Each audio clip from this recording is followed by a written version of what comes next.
Welcome to our channel biochemistry guide. मेरा नाम सृष्टि सैनी है और आज हम लोग SDS पेज यानी कि sodium dodecyl sulphate polyacrylamide gel के बारे में पढ़ेंगे। As in our previous video, we have learned about the agar gel, and if you are new to this video and want to learn about the agar gel electrophoresis, you can watch my previous video. The link is in description. Now let's start the topic. First of all, we will discuss about what is SDS polyacrylamide gel electrophoresis. Polyacryl gels electrophoresis is a technique widely used in biochemistry, forensic chemistry, genetics, molecular biology, and biotechnology to separate biological macromolecules, usually proteins or nucleic acid, according to their electrophoretic mobility. SDS page is an analytical technique to separate protein based on their molecular weight. ये एक ऐसी technique है, polyacrylamide gel एक ऐसी technique है जो कि हम different field of life sciences में यूज़ करते हैं, लाइक बायोकेमिस्ट्री हो गया, फॉरेंसिक केमिस्ट्री हो गया, जेनेटिक्स या फिर मॉलिकुलर बायोलॉजी या बायोटेक्नोलॉजी। ये टेक्निक यूज़ करके हम यूजुअली प्रोटीन्स या न्यूक्लिक एसिड को according to their electrophoretic mobility से सेपरेट करते हैं। SDS page is an analytical technique to separate protein based on their molecular weights, यानी कि SDS पेज हमें प्रोटीन्स का separation on the basis of the molecular weight करके देता है। SDS page proteins are exposed to the negatively charged anionic detergent sodium dodecyl sulfate SDS before and during the gel electrophoresis. SDS page gel electrophoresis जब हम कराते हैं तो हमारे पास जो सैंपल होता है, यानी कि हमारे जो प्रोटीन्स हैं जिसे कि हमें सेपरेट करना है उसे हम ट्रीट करते हैं negatively charge anionic detergent sodium dodecyl sulphate से, SDS से।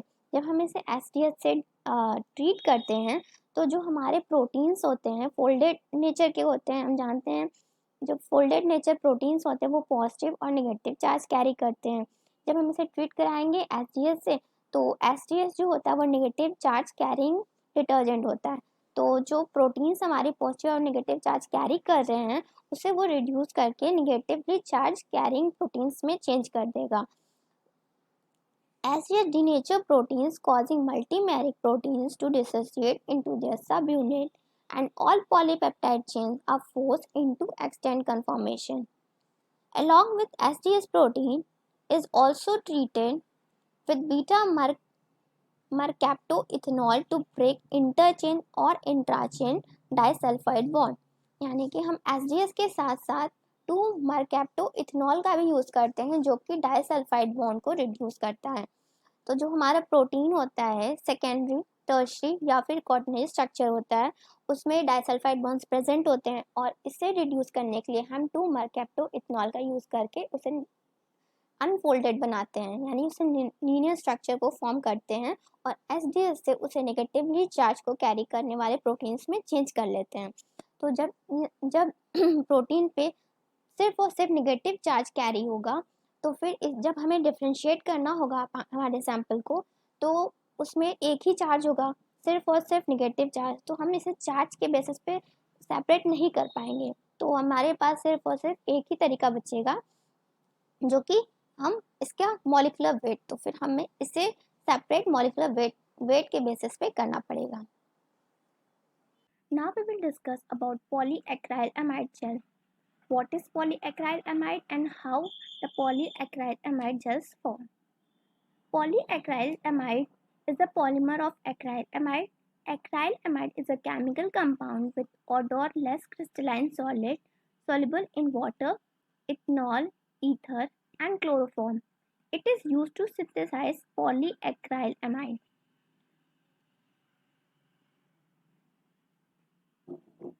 Polyacrylamide gels are prepared by free radical polymerizations of acrylamide and a co-monomer cross-linkers such as bisacrylamide.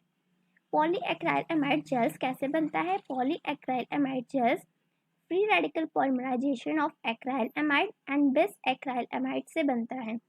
ये पॉलीमराइजेशन इनिशिएट होता है बाय अमोनियम परसल्फेट APS विथ tetramethyl ethylene diamine, that is also known as TIMID, which act as a catalyst.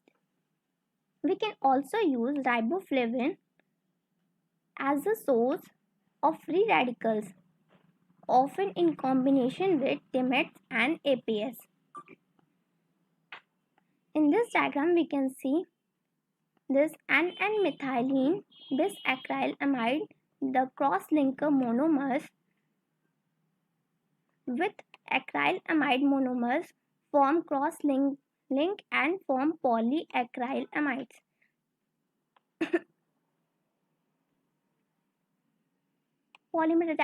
Polymerization speed depends on various factors, that is monomer, catalyst concentration, temperature and purity of reagents, and must be carefully controlled since this process generates heat and polymerization that, if too rapid, may lead to non-uniform pore structures. Now we will discuss what are the parameters of this polyacryl gels formation. There are two parameters. First, total monomer concentration and the percentage of cross-linker. By varying these two parameters, the pore size of the gel can be optimized to yield the best separation and resolution for the proteins of interest. The acrylamide concentration of the gel can also be varied, generally in the range of 5% to 25%. The lower percent gels are better for resolving very high molecular weight molecules, while much higher percentage of acrylamides are needed to resolve smaller proteins. ज़्यादा जो हमारे लो percentage of gels जो होते हैं वो better resolving होते हैं, जो कि कोई भी हायर मॉलिकुलर वेट के मॉलिक्यूल्स यानी प्रोटीन्स को सेपरेट कर सकते हैं. और while much higher percentage of acrylamide, जिसमें ज़्यादा से ज़्यादा परसेंट होते हैं एक्राइलमाइड के, are needed to resolve small proteins, वो यूज़ किए जाते हैं छोटे प्रोटीन्स को रिजॉल्व करने के लिए. The average pore diameter of polyacrylamide gels is determined by the total concentration of acrylamide and the concentration of cross-linker bisacrylamides. अभी तक हम लोग ने ये पढ़ लिया है कि SDS हम अपने जेल्स में SDS जो है, हम जो सैंपल हमारे पास होता है प्रोटीन का, उससे यूज़ करके हम क्या करते हैं, और हम ये जो पॉलीएक्राइलमाइड जेल होता है वो क्या चीज़ है, और वो उसकी जेल कैसे बनाते हैं. तो इन सब को जानने के बाद हम लोग अब ये समझेंगे कि एग्रो जेल जो होता है उसे हम क्यों किसी हॉरिजॉन्टल कास्टिंग ट्रे में बनाते हैं, और ये जो वर्टिकल जो कास्टिंग ट्रे होता है उसे यूज़ करके हम क्यों पॉलीएक्राइलमाइड जेल को बनाते हैं. तो लेट्स स्टार्ट. तो जेल इलेक्ट्रोफोरेसिस जो होता है वो on the basis of gel casting technique classified होता है दो पार्ट में, एक हॉरिजॉन्टल, दूसरा वर्टिकल. जो हॉरिजॉन्टल होता है वो एग्रो जेल इलेक्ट्रोफोरेसिस करता है, और जो वर्टिकल कास्टिंग ट्रेस हम यूज़ करके बनाते हैं उसे हम वर्टिकल जेल इलेक्ट्रोफोरेसिस या SGS बेस्ड जेल इलेक्ट्रोफोरेसिस कहते हैं. और ये जो एग्रो जेल होता है वो हम लोग ने पहले ही पढ़ लिया है हमारे पिछले वीडियो में, और उस एग्रो जेल को पढ़ते समय हम लोग ने ये देखा था वो यूज़ होता है न्यूक्लिक एसिड को सेपरेट करने में. और अभी हम लोग SGS पढ़ रहे हैं, और इसमें हम देख रहे हैं कि SGS बेस यूज़ करके हम protein on the basis of molecular wait separate कर सकते हैं. तो इसको समझने के बाद हमारे पास कुछ क्वेश्चंस हैं, like why vertical gel electrophoresis are only used for proteins, and why pages is always used vertical gel electrophoresis. यानी कि जो पेज होता है हमारा पॉलीएक्राइलामाइड जेल इलेक्ट्रोफोरेसिस होता है वो हमेशा वर्टिकल कास्टिंग ट्रे यूज़ करके क्यों होता है. एक ये तो क्वेश्चन मेन बन ही रहा है. और फिर दूसरा क्वेश्चन है कि can we use SGS base, क्या हम SGS बेस को भी यूज़ करके किसी भी न्यूक्लिक एसिड जो होते हैं हमारे उसको सेपरेट कर सकते हैं instead of Acro gel electrophoresis. तो चलिए इन सारे क्वेश्चंस के आंसर्स देखते हैं. तो सबसे पहले हम ये देखेंगे कि हम क्यों वर्टिकल जेल यूज करके किसी भी प्रोटीन का सेपरेशन कर रहे हैं। तो the porosity of the agarose gel is higher than the SGS page. जो एक्रोस जेल हम लोग बनाते हैं उसकी पोरोसिटी ज़्यादा होती है as compared to SGS page, और जो प्रोटीन्स हमारे होते हैं उनकी जो मॉलिक्यूल्स होते हैं वो छोटे होते हैं as comparison to nucleic acid. This is the only reason why we choose small porosity for proteins and large porosity for DNA and RNA। तो हमारे जो प्रोटीन्स होते हैं वो छोटे मॉलिक्यूल्स होते हैं, और न्यूक्लिक एसिड जो होते हैं वो बड़े मॉलिक्यूल होते हैं। उनके लिए हमें बड़ा पोरोसिटी का कोई भी जेल चाहिए होता है, लाइक एक्रोस जेल, और हमारे प्रोटीन्स के लिए स्मॉल पोरोसिटी के जेल चाहिए होते हैं, लाइक SGS पेज।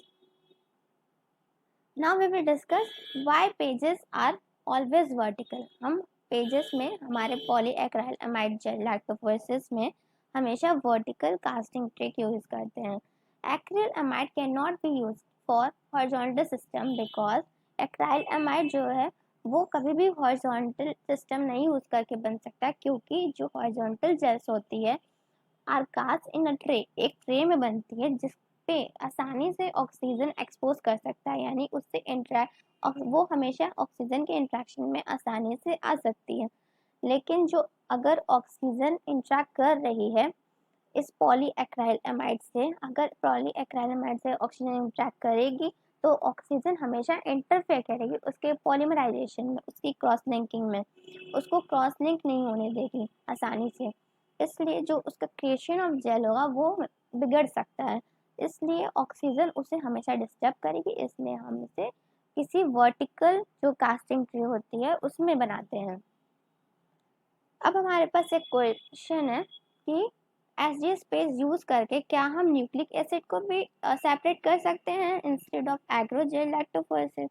तो हाँ, हम कर सकते हैं। इसका आंसर है कि हाँ, हम कर सकते हैं, बट क्या होना चाहिए कि हमारा जो न्यूक्लिक एसिड हो उसका मॉलिक्यूलर जो वेट होता है वो लेस देन 500 किलो डाल्टन हो, और जो जेल परसेंटेज हो उसका वो अराउंड 6 to 8% हो। तो फिर इस मतलब ये जो क्राइटेरिया है, जो लेस देन 500 किलो डाल्टन अगर हम उसकी मॉलिक्यूलर वेट को रखते हैं और जेल की परसेंटेज कितनी रखें 6% to 8%, इतना रख के हम किसी भी जो न्यूक्लिक एसिड है उसे एसजीएस बेस से भी सेपरेट कर सकते हैं instead of agarose gel electrophoresis. Now we will discuss about the type of horizontal gel lactophoresis. There are two types: continuous gel lactophoresis and discontinuous gel lactophoresis. In continuous gel system, separate media consists of single gel with uniform pH throughout. Continuous gel electrophoresis में क्या होता है, जो हमारे पास separating jail होती है, जो हमारे पास पॉलीएक्रिलामाइड जेल होती है उसकी पीएच सेम होती है थ्रू आउट। मतलब जब तक हम इसे इलेक्ट्रोफोरेसिस में यूज़ करते हैं इसकी भी पीएच में कोई वेरिएशन नहीं होता। इसकी जो भी पीएच है, एक जेल होती है उसकी सिंगल लेयर बनती है और उस लेयर का एक ही पीएच होता है। बट डिसकॉन्टिन्यूस में क्या होता है, there are two gels layer and first a lower resolving gel and the upper stacking gel. जो लोअर रिजॉल्विंग जेल होती है उसमें हमारा जो एक्रिलमाइड की कंसंट्रेशन है वो ज़्यादा होती है, जिसके कारण पोर साइज हमारी लो हो जाती है। और जो अबव वाली स्टैकिंग जेल होती है उसमें हमारा एक्रिलमाइड की कंसंट्रेशन कम होती है और हमारी पोर साइज ज़्यादा होती है। और इसकी दो अलग अलग पीएच होती है, पहले का पीएच अराउंड 6.7 और दूसरे का पीएच अराउंड 8.8।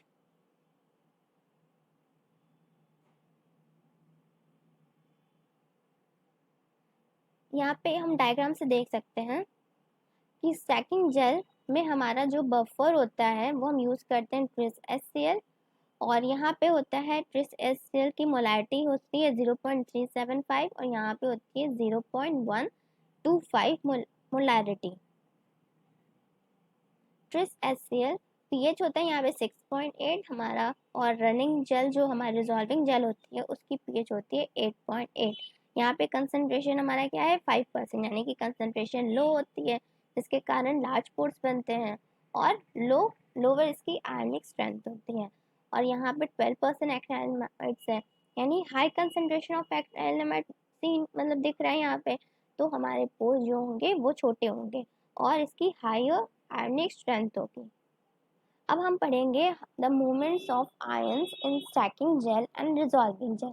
हमारे जो मूवमेंट्स ऑफ आयन होते हैं वो किस तरह होते हैं, किस में कैसे होते हैं, यानी कि स्टैकिंग जेल में कैसे मूव करती है हमारे आयंस और रिजॉल्विंग जेल में कैसे मूव करते हैं हमारे आयंस। तो स्टैकिंग जेल जो हमारी होती है इसमें हमारा pH 6.8 के अराउंड होता है। और 6.8 अभी हम लोग ने पहले डिस्कस किया था कि जो प्रोटीन यूज़ कर रहे हैं, जो हमारा सैंपल है, उस सैंपल को हम बफर के साथ मिक्स करते हैं। बफर हमारे क्या क्या होते हैं, ट्रिस HCl बफर होता है और एक ट्रिस ग्लाइसिन होता है। तो जो ट्रिस HCl यूज़ हम करते हैं उससे हमें क्लोराइड आयंस मिलते हैं और ट्रिस ग्लाइसिन उससे हम ग्लाइसिनेट आयंस मिलते हैं। तो और उसमें उस बफर में एसडीएस भी होता है। एसडीएस क्यों होता है, एसडीएस हम लोग ने डिस्कस कर लिया था अभी कि एसडीएस इसलिए होता है कि जो हमारे प्रोटीन्स मॉलिक्यूल होते हैं उस मॉलिक्यूल पे हमें नेगेटिव आयन लगाने होते हैं, जिसके कारण वो नेगेटिव आयन कैरिंग मतलब प्रोटीन्स मॉलिक्यूल्स बन जाए। इसलिए हम वहाँ पे अपने एसडीएस यूज़ करके प्रोटीन्स को नेगेटिव चार्ज कैरिंग बना देते हैं। तो अब हमारे पास क्या क्या होगा, ट्रिस HCl यूज़ किया था हमने बफर में, ट्रिस लाइसिन यूज़ किया था और एसडीएस यूज़ किया था। Lysine exist primary as a zwitter ion. Lysine जो है वो ज्विटर आयन जैसा एग्जिस्ट करता है। ज्विटर आयंस वो होते हैं जो कि बोथ पॉजिटिवली और नेगेटिवली दोनों ही चार्ज ग्रुप को कैरी करते हैं। तो ग्लाइसिन की जो आइसोइलेक्ट्रिक पॉइंट होती है, आइसोइलेक्ट्रिक पॉइंट क्या होती है, isoelectric point is the pH at which molecules carry no net electric charge और इज इलेक्ट्रिकली न्यूट्रल, यानी कि वो एक ऐसा pH जिस पे कि कोई भी मॉलिक्यूल कोई भी नेट इलेक्ट्रिक चार्ज कैरी नहीं करता है और वो न्यूट्रल होता है, उसमें कोई भी चार्ज नहीं होता है। तो जो ग्लाइसिन होता है उसका आइसोइलेक्ट्रिक पॉइंट है 5.8, इस पे वो चार्ज बिल्कुल भी कैरी नहीं करता, कोई भी चार्ज कैरी नहीं करता है। और अगर ये जो pH है 5.8 पीआई वैल्यू जो इसकी है उससे अगर वो थोड़ा भी नीचे जाता है, यानी कि अप्रॉक्स 3.3 हो गया या 4.3 हो गया, इससे नीचे जाता है तो वो प्रोटोनेटेड फॉर्म होता है, वो उसका प्रोटोनेटेड फॉर्म होता है और इसकी एसिडिक pH होती है। और अगर 5.8 जो कि उसका आइसोइलेक्ट्रिक पॉइंट उससे ऊपर जाता है, अप्रॉक्स 9.6 या 8.8 कुछ ऐसा होता है, तो वो प्रोटोनेटेड हो जाता है, यानी बेसिक फॉर्म बनाता है, बेसिक पीएच पे बेसिक फॉर्म बनाता है। तो ये जो ग्लाइसिन आयन है ये इसकी प्रॉपर्टी हो गई। तो जब हम सैंपल लोड करते हैं तब बफर जो से मिक्स करते हैं हम इसे, बफर में क्या क्या होता है, हमारा क्लोरीन होता है और क्या होता है, ये ग्लाइसिन होता है और एसडीएस होता है। तो जब हम इसे मिक्स करते हैं तो जो क्लोराइड आयन होता है वो फास्ट मूव करता है हमारे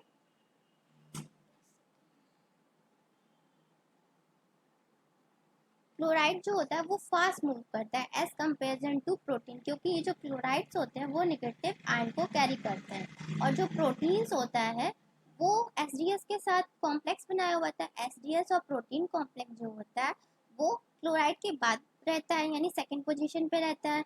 और जो ग्लाइसिन है इसका जो पीएच होता है हमने अभी डिस्कस किया है कि इसका आइसोइलेक्ट्रिक पॉइंट क्या है 5.8 है। और अभी यहाँ हमने देखा था कि स्टैकिंग जेल जो होता है वो पीएच अप्रॉक्स 6.8 रखता है।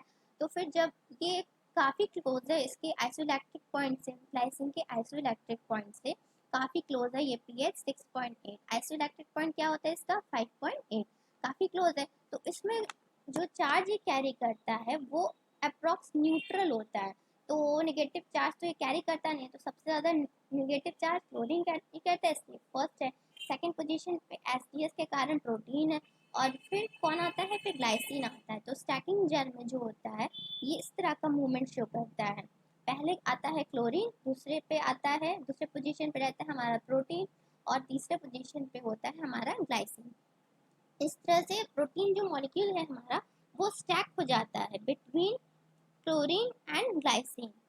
ये स्टैकिंग प्रोसेस हम लोग क्यों करते हैं, ये स्टैकिंग प्रोसेस इसलिए करते हैं क्योंकि अगर स्टैकिंग और प्रोटीन अगर हम नहीं कर रहे, प्रोटीन को स्टैक नहीं कर रहे हैं क्लोराइड और ग्लाइसिन के बीच में, तो जो हम प्रोटीन से चाहते हैं, जैसे हम प्रोटीन से चाहते हैं कि वो एक अच्छा से अच्छा रिजोल्यूशन हमें दे, जो प्रोटीन को अच्छे से अच्छे सेपरेट कर दे on the basis of molecular weight, और तो फिर ये नहीं हो पाएगा, क्योंकि जो भी ये प्रोटीन से एक बार में एक साथ यहाँ पे रिजॉल्विंग जेल तक नहीं पहुँचेगा। हम बस इसलिए से स्टार्ट करते हैं कि वो जो रिजॉल्विंग जेल तक पहुँचना है वो एक टाइम पे सारे प्रोटीन्स एक बार में वहाँ तक पहुँच जाए, इसलिए हम ये स्टैकिंग की प्रोसेस करते हैं। तो फिर जब ये क्लोराइड, ग्लाइसिन और प्रोटीन जो हमारा है वो जब हम हमारे रिजॉल्विंग जेल के पास पहुंचता है, तब क्या होता है, तब क्लोराइड मॉलिक्यूल्स तब भी सबसे आगे होता है। फिर उसके बाद ग्लाइसिन आता है। ग्लाइसिन क्यों आता है, क्योंकि अब जो हमारा रिजॉल्विंग जेल है उसका पीएच हो जाता है 8.8, जो कि अब ज्विटर आयन का कैरेक्टर यहाँ पे दिखाता है। ग्लाइसिन ज्विटर आयंस यानी जब उसका जो आइसोलैक्टिक पॉइंट है उससे इंक्रीज हो गया है, इंक्रीज होके क्या हो गया है 8.8 हो गया है। तो इंक्रीज होने के बाद ये बेसिक कैरेक्टर शो करने लगता है। तो बेसिक कैरेक्टर क्या है, इस पे नेगेटिव चार्ज आ जाता है। तो ग्लाइसिन जो है वो सेकंड पोजीशन रिजॉल्विंग जेल में कैरी करता है।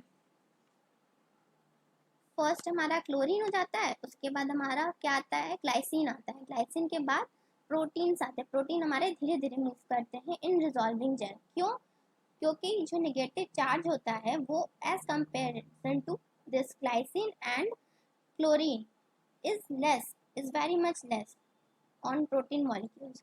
तो फिर ये दोनों जल्दी जल्दी मूव करके वहाँ से बाहर आ जाते हैं, और हमारा जो प्रोटीन्स रहता है वो धीरे धीरे मूव करता है। और जो स्मॉल मॉलिक्यूल्स होते हैं प्रोटीन के, वो जो स्मॉल मॉलिक्यूल यानी जिसके मॉलिकुलर वेट काफ़ी कम होते हैं as comparison to large molecular weight, तो वो हमारा वो जल्दी मूव करता है as comparison to large molecular weight carrying proteins. ऐसा क्यों होता है, ऐसा इसलिए होता है क्योंकि यहाँ पे पॉली एक्राइल अमाइड, जो हमारा एक्राइल अमाइड की कंसनट्रेशन है वो अप्रॉक्स 12% है।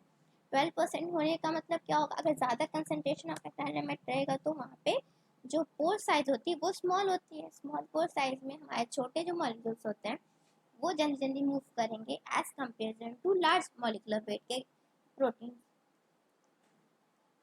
तो इस तरह से हमारा जो प्रोटीन का separation on the basis of molecular weight होता है। Material required for SDS page. What are the materials which we required for doing SDS page? We require protein sample, vertical electrophoretic unit, buffer, polyacrylamide gels, sodium dodecyl sulfate, tracking dye and stains. Now we will discuss the procedure which we take during the SDS page. First of all, we prepare buffer. After that, we prepare gel and assemble the electrophoresis cell. While preparing gel, we should keep in mind that we are preparing for discontinuous gel electrophoresis. Then we will first prepare stacking gel, which contain approx 5% polyacrylamide gel, and after that we prepare running gel that contain approx 12% acrylamide gel. After this formation of gel, we prepare sample. While preparing sample, we heat the sample at 90 to 95 degrees Celsius along with SDS. As we previously discussed that SDS has the role to give the negative charge to the protein molecules. After all this, we load the samples in the gel which contain wells. After loading the sample, we run the gel at voltage greater than 200 for 30 to 40 minutes. After the running the gel, we stain and image the gel. While imaging, we can see the proteins has been separated on the basis of their molecular weight. So guys, if you find my video helpful, so please like and subscribe my channel. Thank you.